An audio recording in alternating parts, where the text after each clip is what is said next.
Hello friends, स्वागत है आपका पढ़ाई लिखाई ज्ञान में। चलिए अब हम लोग अपनी पैसिव वॉइस के वीडियो को और आगे ले चलते हैं और अब हम लोग देखते हैं कुछ ऑक्सिलरी वर्ब्स के पैसिव वॉइस। देखते हैं कि ऑक्सिलरी वर्ब के पैसिव वॉइस कैसे बनाए जाते हैं।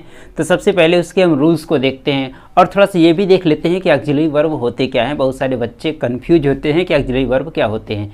जो भी हमारी हम हेल्पिंग वर्ब होती है उन सभी हेल्पिंग वर्ब को ऑक्सिलरी वर्ब के नाम से जानते हैं। तो हम ये कह सकते हैं दूसरे शब्दों में ऑक्सिलरी वर्ब का मतलब सहायक क्रियाएं होती हैं। तो देखिए जो ये ऑक्सिलरी वर्ब हैं, सारी ऑक्सिलरी वर्ब की बात नहीं हो रही है, जो इस तरह की ऑक्सिलरी वर्ब है इनके पैसिव बनाए जाते हैं।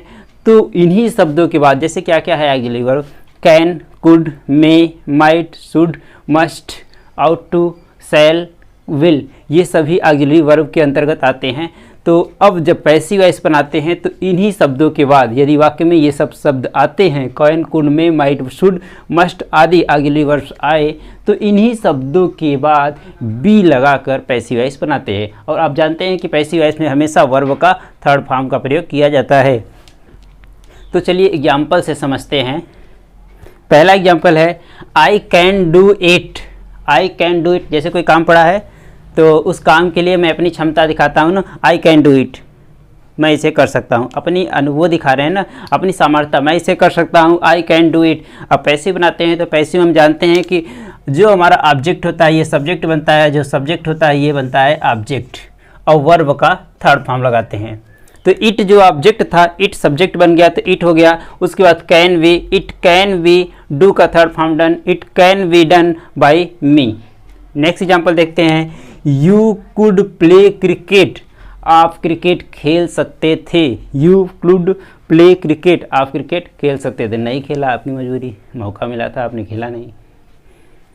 तो क्या हो जाएगा, देखिए क्रिकेट जो ऑब्जेक्ट है ये बनेगा सब्जेक्ट और यू जो है सब्जेक्ट है ये बनेगा ऑब्जेक्ट। क्या हो जाएगा, क्रिकेट, क्रिकेट कुड के साथ बी लगा देंगे, क्रिकेट कुड बी, प्ले का third form played, cricket could be played by you, cricket could be played by you. Next example देखते हैं, we should hate the sin not the sinner. We should hate the sin not the sinner. हमें पाप से घृणा करनी चाहिए न कि पापी से। हमें पाप से घृणा करनी चाहिए न कि पापी से। सीन का मतलब होता है पाप, सीन का मतलब पाप और सीनर का मतलब पापी। ये ध्यान दीजिएगा, सीनर का मतलब पापी, पापिन भी हो सकता है, नहीं कि पापिन के लिए हम दूसरा वर्ड ढूंढेंगे। सीनर का मतलब पाप और पापिन दोनों होता है। और we should hate the sin and not the sinner. हमें पाप से घृणा करना चाहिए, पापिन से नहीं या पापी से नहीं। तो देखते हैं इसका पैसिव क्या हो जाएगा। देखिए ये हमारा इतना ऑब्जेक्ट है, the sin and not the sinner, इतना ऑब्जेक्ट है तो ये पूरा बन जाएगा सब्जेक्ट। वी हमारा सब्जेक्ट है तो ये बन जाएगा ऑब्जेक्ट। तो चलिए पाप और पापिन को पहले सब्जेक्ट बनाते हैं। The sin and not the sinner, पाप और पापी नहीं।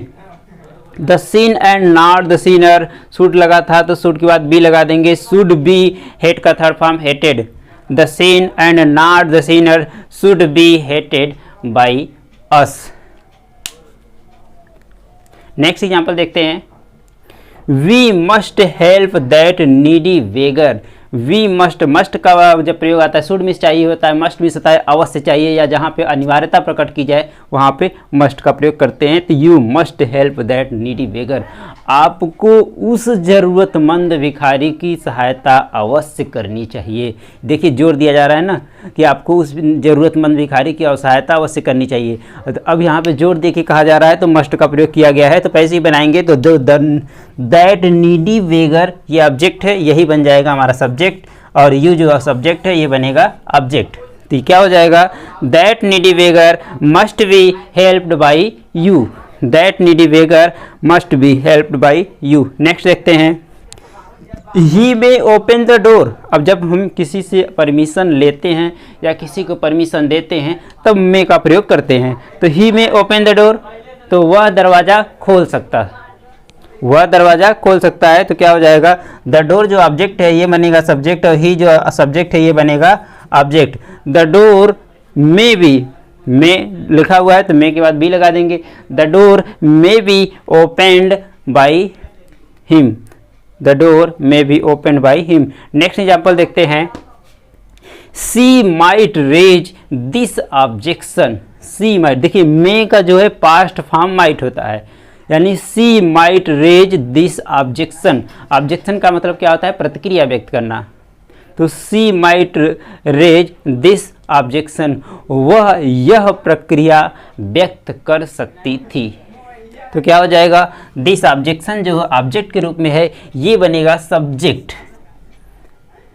सी माइट रेज दिस ऑब्जेक्शन, कभी कभी इस तरह की प्रतिक्रियाएं होती हैं जो महिलाएं व्यक्त नहीं कर पाती हैं, और हालांकि कुछ महिलाएं तो व्यक्त कर देती हैं और वैसे कुछ महिलाएं नहीं व्यक्त कर पाती हैं। तो हालांकि वही उसी बात को कहा जा रहा है कि उन्हें व्यक्त कर देना चाहिए। वैसे महिलाएं किससे कम हैं, चाहे लड़कियां हो चाहे महिलाएं, वो तो हमेशा अपनी प्रतिक्रिया बिना डरे निडर होकर कर देती हैं, चाहे जो भी होगा देखा जाएगा। सहना तो सिर्फ लड़कों को होता है। देखिए दिस ऑब्जेक्शन पहले हो जाएगा सब्जेक्ट के रूप में, दिस ऑब्जेक्शन, उसके बाद माइट, माइट के बाद बी लगा देंगे। This objection might be raised by, she का object her, this objection might be raised by her.